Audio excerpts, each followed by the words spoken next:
Thank you, Melanie, for pointing that out. The truth is, I get nervous and I get cold, actually, and that's why I always use this word. All right, so I would like to talk about selection bias, and I titled the presentation "The Elephant in the Room." And the reason is that I think selection bias is a very important topic in the context of machine learning, especially in the community of the practitioners of machine learning. And I personally don't think it's getting the attention it should. So I thought it would be good to present about it, to bring up the issue, to show what are the effects of selection bias, and maybe come up with some ideas about how to deal with it. Now, selection bias is a pretty complex topic, at least for me, and it's very difficult to talk about it. It's very difficult to say things, especially without using any mathematics. So I try to keep the math as low as possible. And what I would like to do is also to introduce a business case that I had to solve some time ago, where I had to face the issue of selection bias. And maybe this helps to make the concepts a little bit more concrete than just formulas and stuff like that. So let's introduce first the business case. This is a problem I had to solve for booking. There we go. The business case is about guessing whether a search is about a family trip or not. Now, you may wonder, why do we want to do this, right? Why do we want to guess whether a user is actually searching for a family trip or not? If typically you can actually enter data like number of adults, number of children, the ages, and stuff like that, right? So you should know. But the problem is that about 30% of the searches that come from users that we know are doing a family trip don't have any information about children, ages, or even number of rooms or anything like that. And the main reason for that, believe it or not, is that they simply forget about the kids. They go to the website, they are very excited to go to Mykonos Island or wherever they're going, and they go all the way to the booking stage. They book, only to find out they forgot Kevin. So at that point, usually what happens a lot actually is that they have to maybe cancel the reservation because the hotel maybe doesn't allow kids, or maybe that particular hotel they chose doesn't have enough availability to host the whole family. So they have to cancel the reservation and start over all over again. And that's quite a bit of a hassle, especially for a family. So we want to prevent this. And the way to prevent this is that at search time, right at the beginning of the funnel, we want to tell, is this trip about a family trip or not? So we can remind them, hey, it looks like you're traveling with the family. Give us all the information about your kids and stuff so we can give you more relevant recommendations and stuff like that. And of course, we can even start up front to give more relevant recommendations because we know or we think this is a family trip. Now, and of course, we want to do this only for families, not for couples or solo travelers or group travelers, right? So the problem is that we want to make this prediction at search time, where we have information, the location of the user, destination, the anticipation, which is how much in advance the user is searching with respect to the check-in date, how long are they going to stay in the accommodation they want to stay, what kind of filters they are using. We have quite a bit of information, and we call this, of course, X. This is our feature vector. This is when we want to actually predict. But the label, the target variable they want to predict, we only observe it way below in the funnel.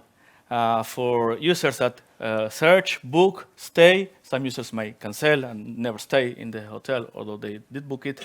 And even the ones that stay, not everybody actually gives us a review. When they give us this review, we ask them, was this a family trip, yes or no? And that's where we get the label from. But again, we want to apply this model at search stage, right? And in the funnel, people drop out not randomly. People drop out because of reasons, systematically. And that introduces bias. That means that if we want to apply machine learning with examples or observations sampled from the search stage, we're going to observe labels only for a subsample, a bias subsample of those searches, the ones that actually led to a review where we do get a label.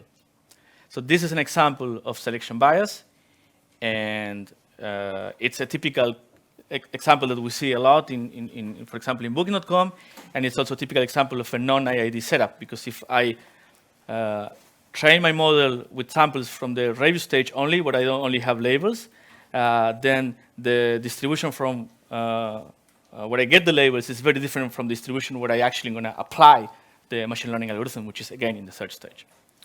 Now, the first thing I would like to do I hope that's clear, what selection bias, what do I mean by selection bias in the context of machine learning. But the first thing I want to do is to try to illustrate the effects of selection bias. Why is it wrong? Why can't we just go and train our model on the searches that led to a review for which we do have a label, so we can apply just supervised learning and that's it? What's wrong with that? What's the effect? Now, the catch is that I can't really show the effect because we don't know the labels. That's kind of the crux of the problem. If I knew the labels for all the searches, then I wouldn't be talking about this, right? So I cheated a little bit, and although I want to show a real-life example, I took examples from the review stage, and I apply a bias myself, a bias that I control myself. So I call this a synthetic bias. So that allows me to understand exactly what's happening when we train with label data that comes from a different distribution from, than the population that I actually care about. So let me describe this a little bit in more detail. So what I did, again, I sampled from the review stage. This is our searches for which we do have a label. So the blue are the features and the green are the labels. So we do have all the labels in this set because that's how I set it up. Now I introduce a bias. And by introducing a bias, what I mean is I go just row by row, and I apply some criteria, like anticipation is less than 2 days, stay length is more than 3, I don't know, language is not English, whatever criteria, and I just subsample the rows that meet that criteria. I just flip a coin with, say, 90%, and if I get heads, I remove the label. I lose the label for that particular row. Otherwise, I keep the label. So that gives me a new set, which I can split into two. The set that I don't have any labels because I dropped them using my biasing criteria, and that is the unlabeled set. And I take this set and I just do nothing. I just drop it. There's nothing I can do in the context of supervised learning. But of course, I get labels. I have some label data, and I can just take this label data and apply a machine learning algorithm and get a model out of it. Now, this little arrow learning is all things machine learning. Hyperparameter selection, feature selection, cross-validation, something learning, deep, very much, all the machine learning you can, all the things, you throw them in there, and the output is a machine learning model that we're very happy with, that generalizes very well, that does not overfit, and I want to put this in production to make money. Next, what I'm going to do is take this model and sort of simulate the process of putting this model in production. For that, I take another production set, which is exactly another sample from the review stage, so it's exactly the same distribution as the learning set, and I apply exactly the same bias, but this time, rather than dropping the labels, I mark the rows with orange, and that means you shouldn't, or I shouldn't have seen this label. I can see it, but you shouldn't have. And then I take again the label set, and I can apply an evaluation criteria, like, for example, area under the ROC curve. This is a classification problem with 30% prior or something like that, so it's okay to use something like AUC. And that gives me one number for one model, which is the observed performance, how well my model does in this sample. But then I also have the labels that I said you shouldn't have seen them, the orange ones. And that means I can actually evaluate the performance in the whole data set. And that gives me the actual performance on the production set. Now, the observed performance is the observed performance that I can actually always see. It's the performance that you measure. We measure when our model is in production, we get some labels, and we measure, and we know the AUC, precision, recall, whatever you like. But the actual performance is a number, it's a quantity that we cannot have access to. And that's, again, the whole point of selection bias. We don't have access to the actual performance. But in this case, because I'm controlling the bias myself, because I'm introducing on purpose, I can actually know the actual performance. And the idea now is to observe or to try to study a little bit the relationships between these two variables, or these two measurements or numbers, observe and the actual performance. And in order to do that, what I did is I took many different arrows, many different learning pipelines. I use simple ones like logistic regression, more complicated ones like factorization machines, shallow neural networks, all kind of algorithms. I think I took 12 or something. And for each of these algorithms, I can evaluate it and get both observed and actual performance. And that gives 12 points in the coordinate plane. So I can plot them in a scatter plot. And that's what we see here. So on the x-axis, we can see the observed performance, which is the area under the ROC curve, the AUC metric. And on the y-axis, we can see the actual performance. And this is one of the algorithms. I think this one is logistic regression. And we get observed performance. What we get is about 0.85, I guess 3, or something like that. And we get less than 0.84 as actual performance. So that's not that bad. We are losing some AUC. And to be honest, if I gain 1 point of AUC, I go to the closest bar and celebrate. So if I lose 1 point of AUC, I get really sad. So exactly, I go to the next bar, yeah. So yeah, the outcome is always the same. Huh? So the point is that, okay, it's arguably whether the drop in performance is relevant or not, and of course it depends a lot on the task and on the business value of 1 point of AUC and whatnot. But what is a little more worrying is that if I keep improving my model, that means the observed performance keeps on increasing, the actual performance stays the same. So this is pretty bad news, actually, and I actually compute the regression line. It's a flat line. Correlation is equals to 0. So there's no correlation between the observed and actual performance. That means you train your model, you do all this something very much learning, and you observe a big gain in performance, or not so big, and that probably doesn't mean anything for the actual performance. Why? Because the bias that we are being exposed to.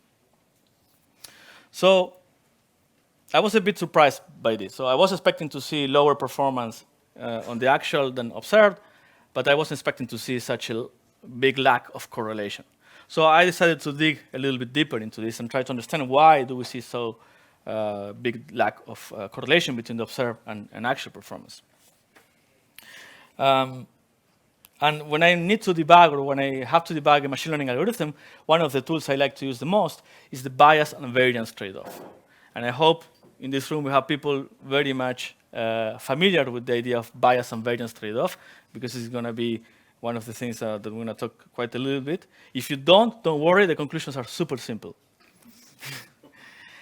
So the idea is that what I did is I computed the variance of the different algorithms with respect to the predictions. That means how much does my algorithm change the prediction with respect to an input vector when I change the training set. So I use different training sets, and I predict the same example. If the prediction changes as I change the training set, that's high variance, and that's bad. If the prediction is stable, then that means my model is stable, and that's good. So I did this measurement like this. Again, I take the production set, I apply the bias, exactly the same bias. I take the label set, and I can estimate the variance in the label set. I can actually also estimate the variance in the unlabeled set, because in order to estimate this variance, I don't need the labels. And that's the whole point of selection bias. We miss some labels. But that does not prevent us from measuring the variance of our algorithm in the whole data set or in a subset, regardless of whether we have the labels or not. So again, I compute the variance in the label set and the unlabeled set for all the algorithms, and that gave me 2 points. So I put them in a chart, but this time it's a stacked bar chart. And you can see all the algorithms like SVM, factorization machines, and so on. And then we can see each bar represents 100% of the variance that we see in the production set. And the blue line represents how much of that variance comes from the samples where we don't have labels. And the orange bar represents what proportion of the variance comes from the examples where we do have labels. And what we can see consistently is that the algorithms always produce more variance where we don't have labels. So what this is telling us is actually quite simple. We are overfitting.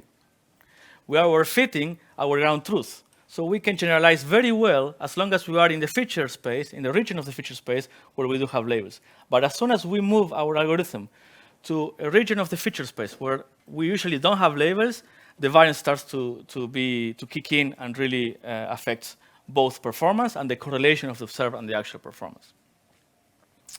But this is actually good news, because this is telling us that selection bias is actually about high variance. And we know how to deal with variance. We do it all the time. It's one of the things we do the most when we do machine learning. And what is the simplest way to deal with high variance? Exactly, more data. And this is quite remarkable, actually. More data, even if it's biased, should, according to this theory I'm developing here, which is very well backed up by other researchers much better than me. So even if I get more data with the same bias, I can improve the blindness idea. I can do better. So let's check it out. So I took one of the algorithms. I took logistic regression, and I looked at what happened when I increase the amount of data. So we start low, 10,000. So there are 250 features, by the way. So 250 parameters I'm estimating. So if we have here on the x-axis, we have the number of rows. So we start from 10,000, we go all the way to 2 million. And on the y-axis, we can see the AUC. And there are two curves. One is the actual, which is the blue one that we never see in real life. And then we have the orange one, which is the observed AUC, which is the one that we usually work with in real life. And there are several things to note in this chart. First of all, at the beginning, both algorithms benefit from more data, because evidently for 250 parameters, you need about 400,000 observations to fit well with the logistic regression. Allow me to just ignore this dip here and credit it to noise, randomness, and bad luck. But essentially, at the beginning, both metrics, observe and actually you see, are in benefit from more data. But then we can see that suddenly the observer you see stabilizes really fast. We are here about 400,000 rows, and there's not really any point on adding more data because we don't see any increase on AUC, right? So you shouldn't add any more data. But actually, we can see that the actual AUC keeps on improving as we add more data. And in the limit, asymptotically, the actual AUC will converge to the observed AUC.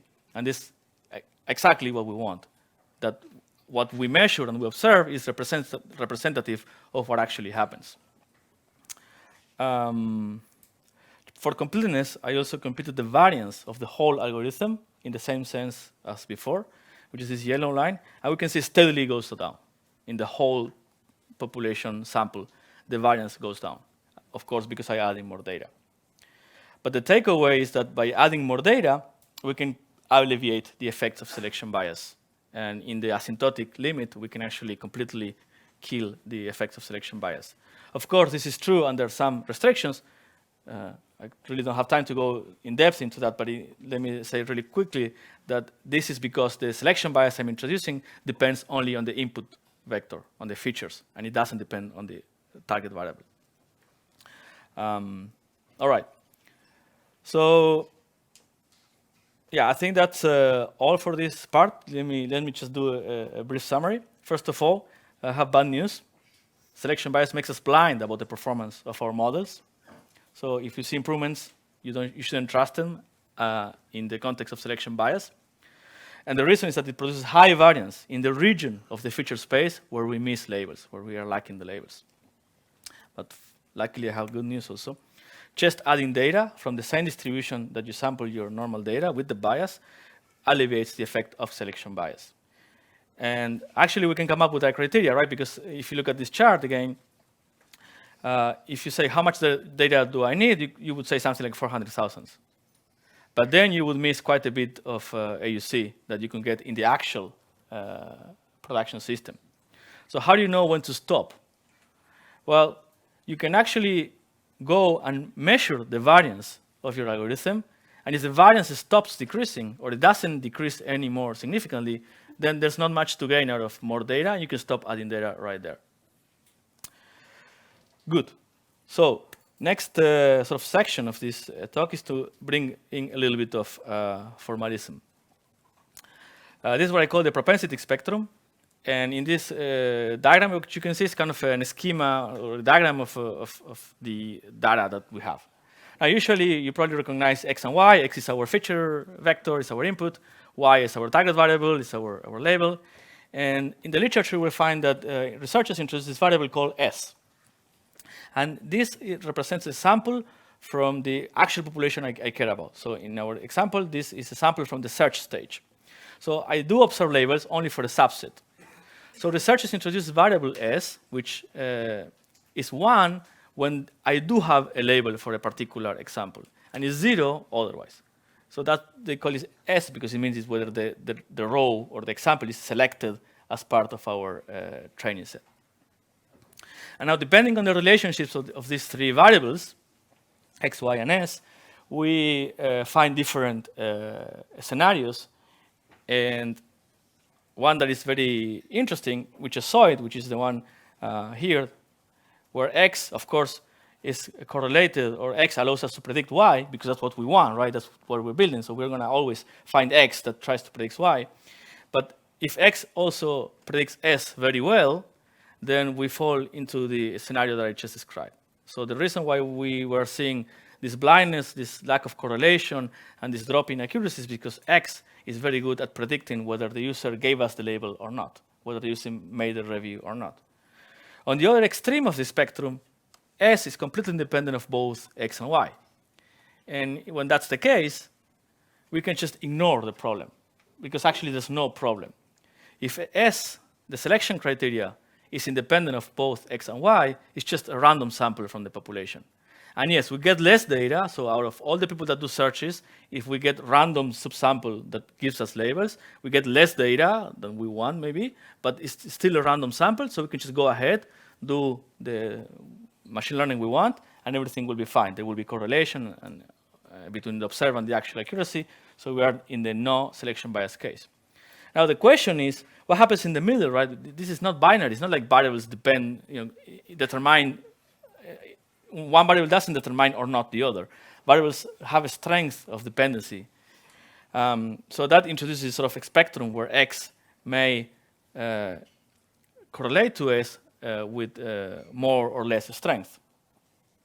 So one question that is interesting to ask, first of all, is how do you measure how strong is the dependency between X and S? Because X is a vector, it's not a scalar. If it were a scalar, we use Pearson correlation, something like that, and that's it. But when X is a vector and S is a scalar, it's a binary variable, what we can do is a very nice thing, which is use a term in the literature called propensity, which is a very, very interesting quantity. I recommend everybody to study about it. It's a very novel quantity in the context of selection bias, and it's very easy to understand. It simply means how likely is that if I give you this X vector, you will see a label for it. So mathematically, it means what is the probability of observing S equals 1? That means what is the probability of observing a label for this X given or condition in the particular feature vector that we have in our hands. And this model, or this quantity, this variable, gives us already a recipe to understand how strong is the dependency between X and S. We can just measure the strength of the dependency by building a propensity model. So we just fit X to S. So we will try to predict S, the probability of selection, given X. And if we are good at predicting that, that means there is a strong correlation. If we are not good at predicting that, that means we are not, there's no strong correlation. So that gives us where in the spectrum are we. And to measure how good is the model, we can use normal techniques, which is fit the logistic regression, S to X, and we can just look at AUC or whatever metric you want, precision, recall, even some correlation. But it doesn't matter. Whatever is the quality of your classifier, that gives you the strength of the correlation or dependency between S and X.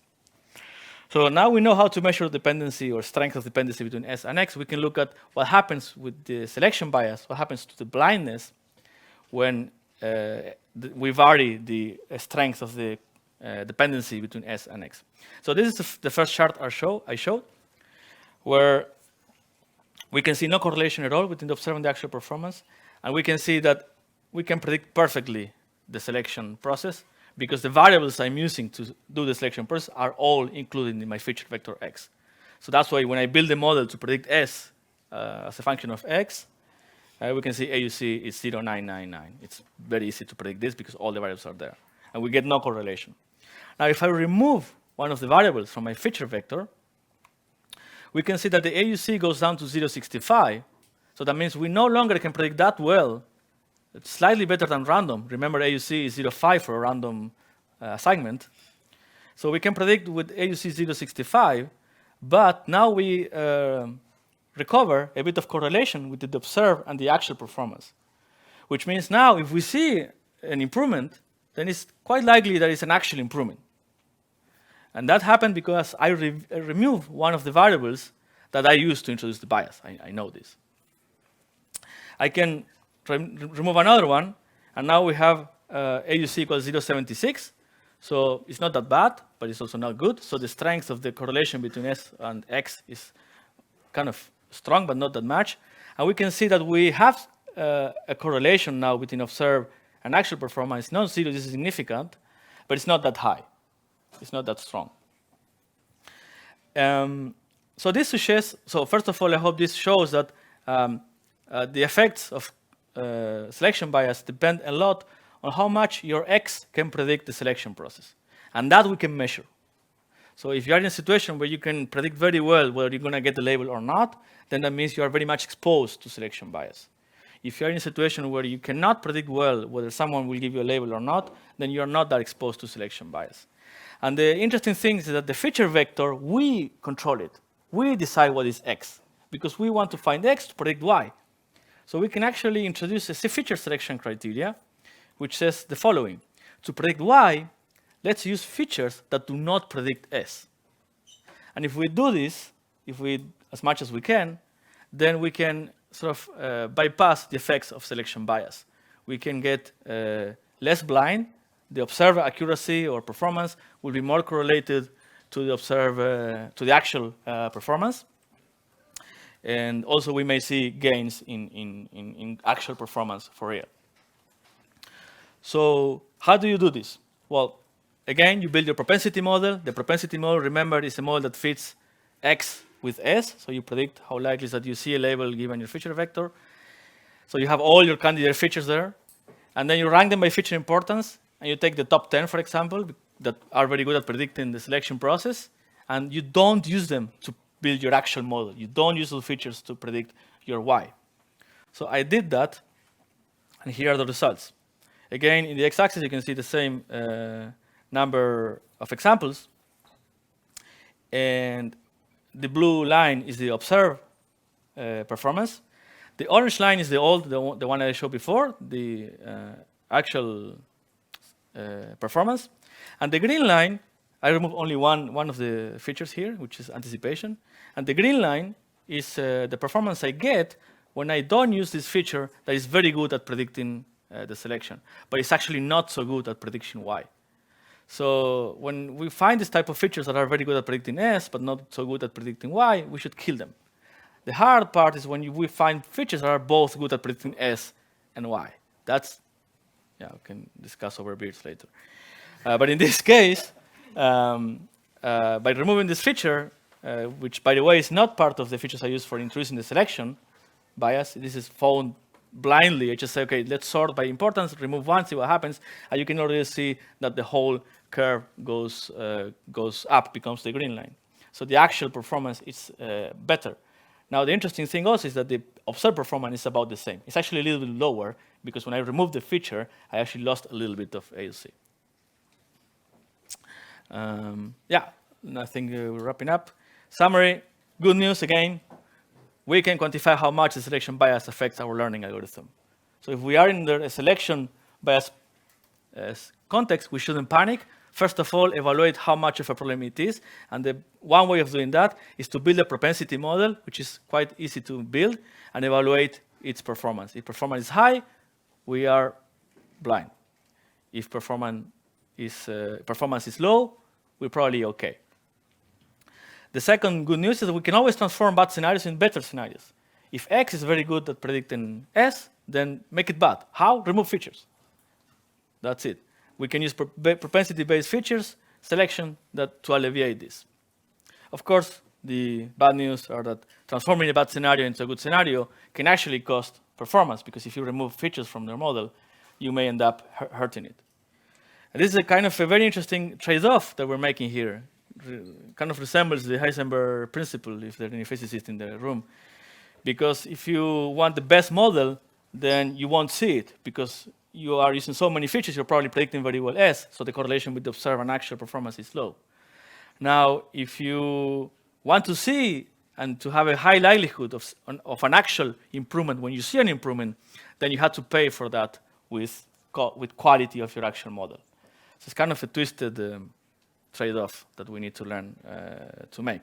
The good news, maybe to wrap up, is we can always, sometimes it's possible to find features that you can remove to increase both the visibility and the quality of the model, which is this example I show here, right?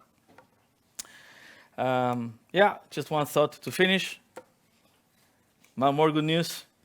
By thinking about selection bias, I didn't do much more than that. We can come up with simple ideas to mitigate its effects, like add more data or do feature selection using a simple criteria. The bad news is that we need to think about selection bias. We can't just throw data into machines just like that and expect to see any meaningful results. We need to think, and I see a strong trend in the practitioners community to just automate everything, just throw data to black box and you will get money out of it. And I really don't believe in that. And I think this is a very concrete and very clear example of where we're going. That's all I have, and I'm really happy to take very easy questions.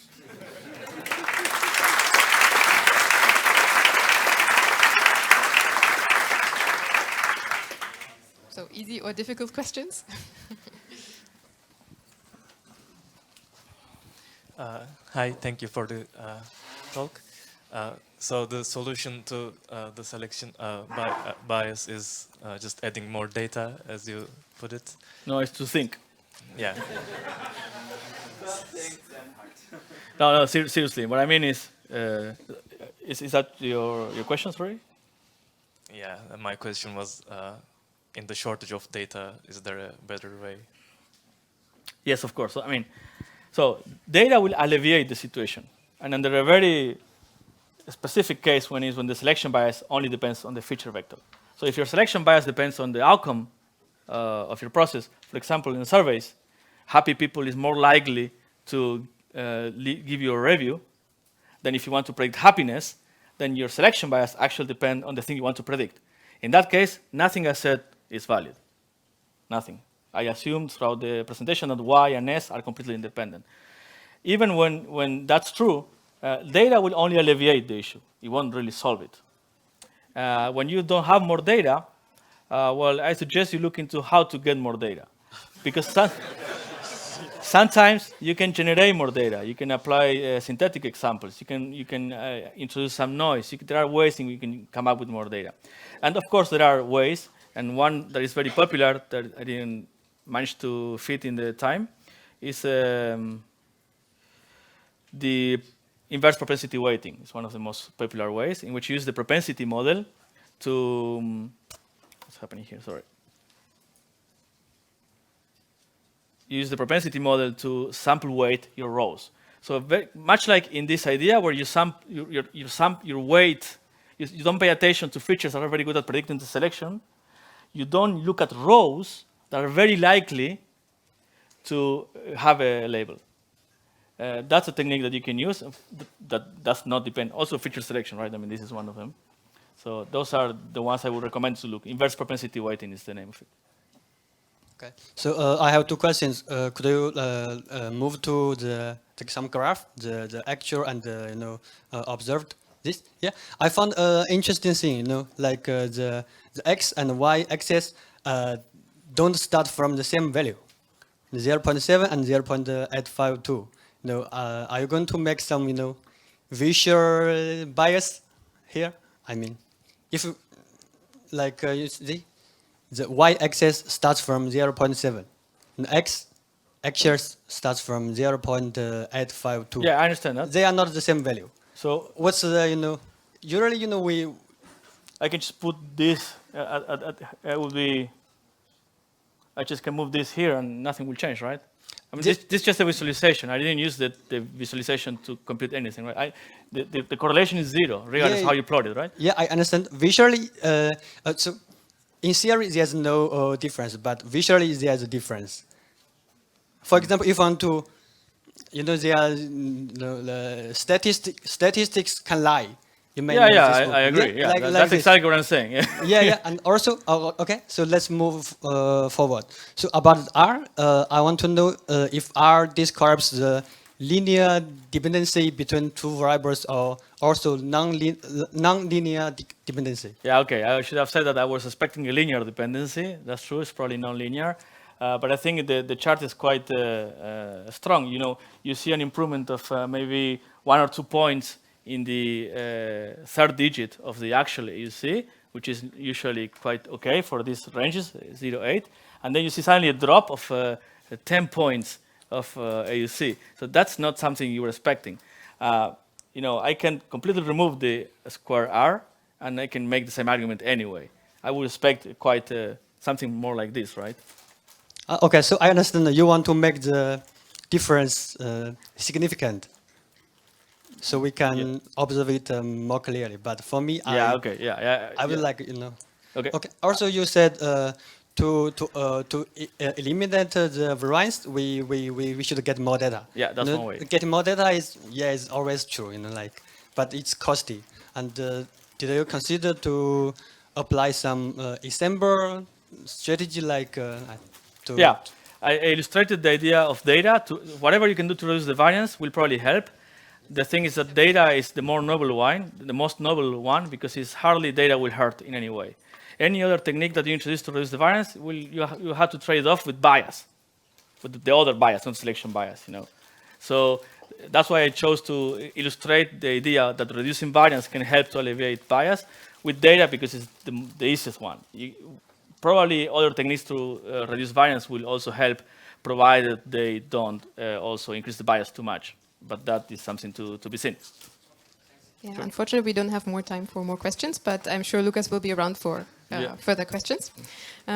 So we have a short break before the next talk, but before that, let's thank Lucas again.